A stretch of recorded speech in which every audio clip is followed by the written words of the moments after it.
It's Damien from Marketing Food Online, and in this video, I'm going to cover the 10 most important questions, in my opinion, you need to ask yourself if you're going to start a food business of any kind. Every food entrepreneur should sit down and ask these 10, and we're going to cover them right now.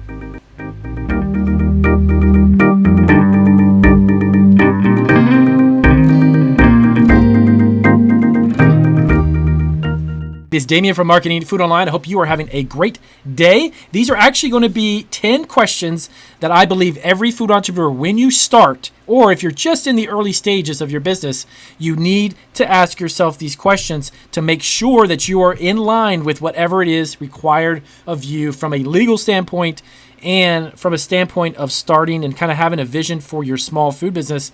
These are great questions. These are things I've learned actually through experience over the last 12 years of being a food entrepreneur and operating multiple businesses online and even a retail bakery with my wife over a decade ago. So, by the way, if you're not a subscriber, definitely make sure you hit that subscribe button. We now have over 800 videos, and we are super excited. We just surpassed our 30,000 subscriber. I sincerely thank everybody who has subscribed to our channel.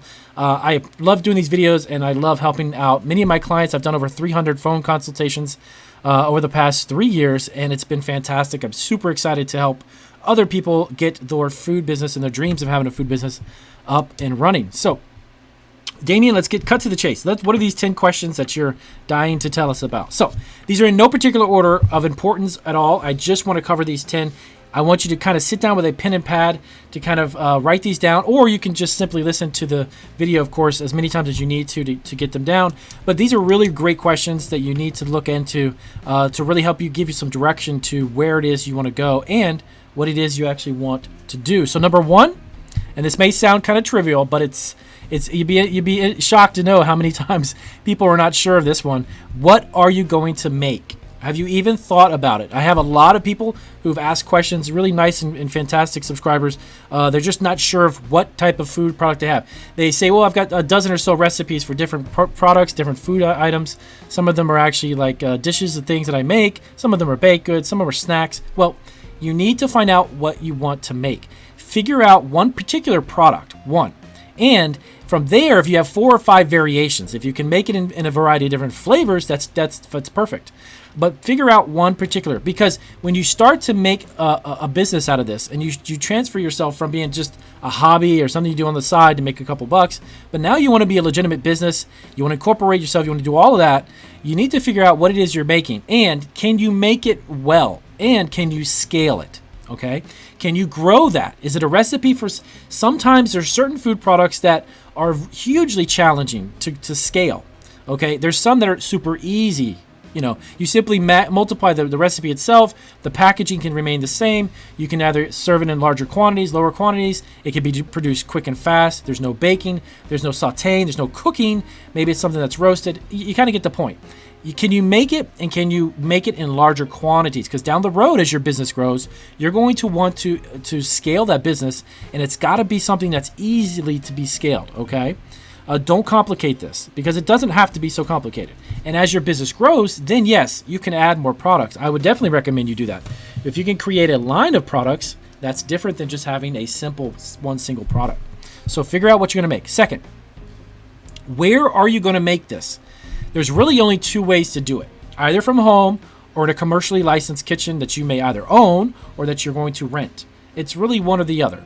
It's going to be in a licensed facility that's going to be inspected, and it's not going to be cottage food related, which is home-based, or you're just going to do it from your house. So figure out where you're going to make it. Now, this is super important. Number 2, this one that I just said was actually probably the most important part, because that's going to really limit or allow you to sell a lot of or a little of your product if you do it from home, if you do it from a commercial kitchen. So one of the 2 is going to work well for you, but understand, when you make it from home, it's extremely limiting as far as where you can do it. It's mainly local, okay? It's not going to be something you can do online.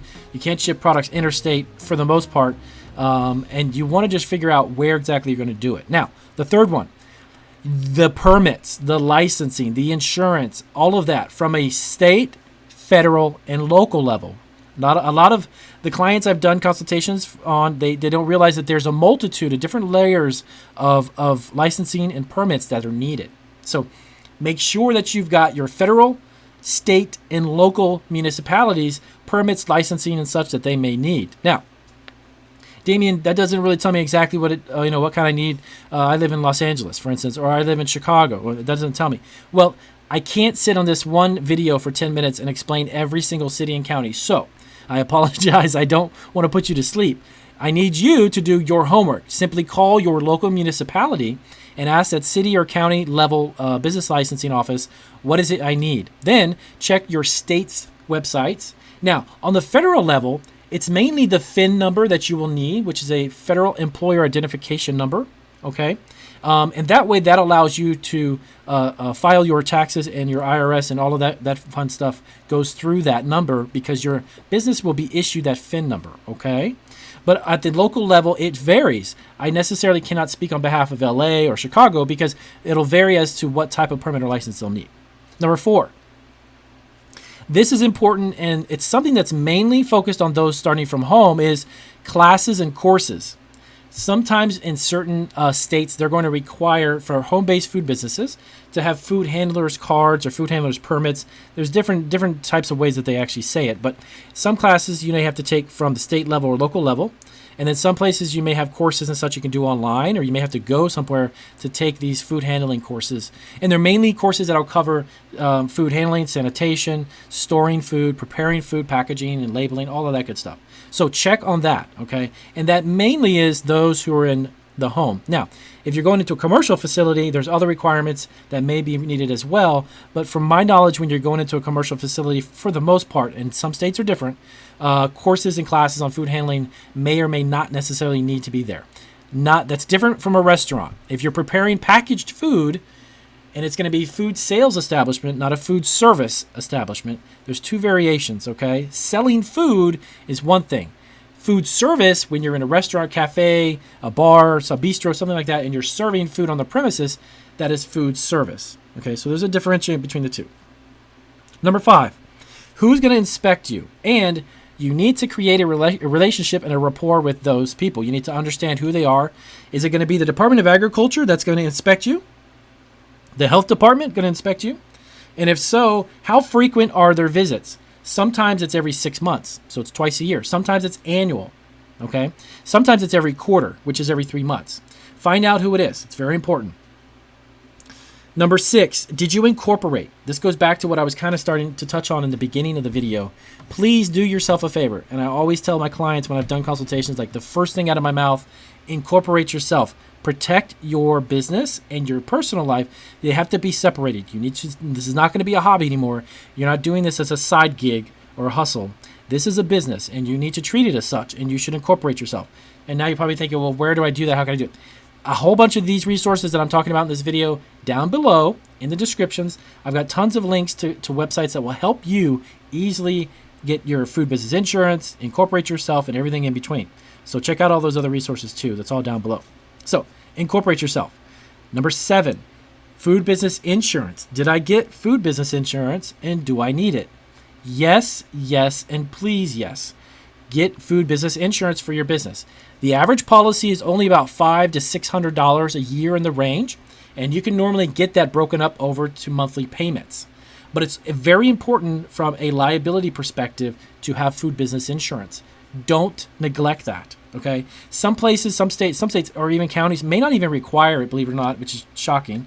But food business insurance is ultra important, not just incorporating yourself as an LLC, but add on the food business insurance, okay? You need a simple basic policy. Like I said, the simple coverage covers liability and people getting allergic reactions and that type of thing. Product liability, that is all you need, okay, to start with. If you're hiring employees, of course, and you've got a payroll and there's a lot of other types of insurance. I'm not talking about that. I'm talking about the food business insurance.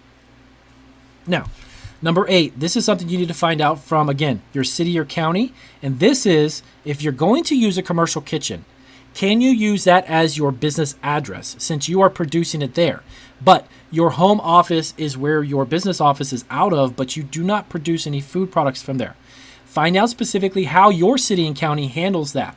Because if you're going to rent a commercial kitchen down the street and it's all checked out and it's licensed and inspected, it's all good to go, then can that be the actual address for your business? Because that is where you're making it. Make sure you clarify that too. Okay? Number 9. So what is the food business model? What do I mean by that? Well, are you going to start a catering business? Are you simply going to make pre-packaged? Are you going to produce a packaged food product? Are you going to sell products that you're going to sell online? Are you going to create an ingredient that then you're going to sell maybe to food service as a wholesale product, something that could be distributed to restaurants, cafes, and such? What is it that you're making, and how is that business model affecting the way that you're going to do your business? You got to determine that. There's a lot of different ways. Some people produce a food product, they sell it online. Maybe they sell it on Amazon, on Etsy, eBay, or their own Shopify store. They create a store on Weebly. These are places that you can create your own websites. Are you going to do it online? Well, if so, you need to make sure you understand your business model. If you're catering, obviously you're going to rent a commercial kitchen, produce food, bring it to an event, and you give it to a client. That's totally different. So figure out what type of business model you're going to run, okay? Number 10, the final one, and of course, please understand, this is not the only 10. There's a lot of other questions that come around when it comes to food business, but I gave you these 10 because they're, in my opinion, super important to at least get started with. Number 10, do I need a website? Absolutely. Even if you're not an e-commerce business, okay? You need to have a website for informative purposes. You need to educate your potential customers, your clients. If you're not doing e-commerce business where you're selling through a website, having a website is going to allow you the opportunity to inform and educate your consumer or your customer. Okay, that's really critical, especially like in catering, for instance. If you start a catering business, you have a website. You could put your menus, you could put testimonials, you could put contact information, you can show them events you've done. I mean, there's a lot of information you could put about catering, right? So if you're selling locally, maybe you have a product that's in grocery stores, but you're not online yet as e-commerce, and you're doing supplements, or you're doing something like a health bar, a protein bar. You can talk about the benefits of your bar on your website. It's just, there's endless ways to leverage a website to inform your customers so they can decide to buy your product. And that doesn't mean you have to sell it online. That just means you inform them online. So number 10, do I need a website? Yes. Now, to add a little bit to that, you can make your own. You don't need to pay people thousands of dollars. There are sites, and I'll put some links down below again. You can check these websites out yourself. All of the websites I actually operate through our business, I personally have made and created all of them.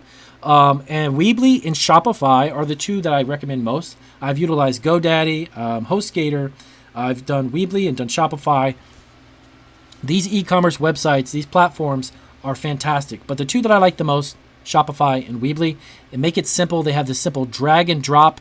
You can create a website literally in a matter of a couple days. It's fantastic, okay? So those are my 10 most important questions you need to ask yourself as a food entrepreneur before you dive into the world of beginning a food business, okay? So if you have any questions about that, please do let me know down below. If, as always, this was helpful, do give me a big thumbs up. I appreciate you guys' support.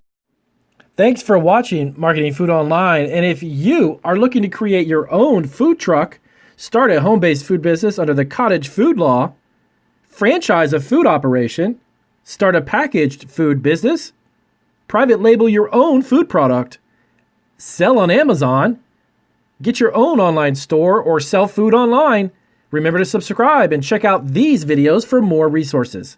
Take care.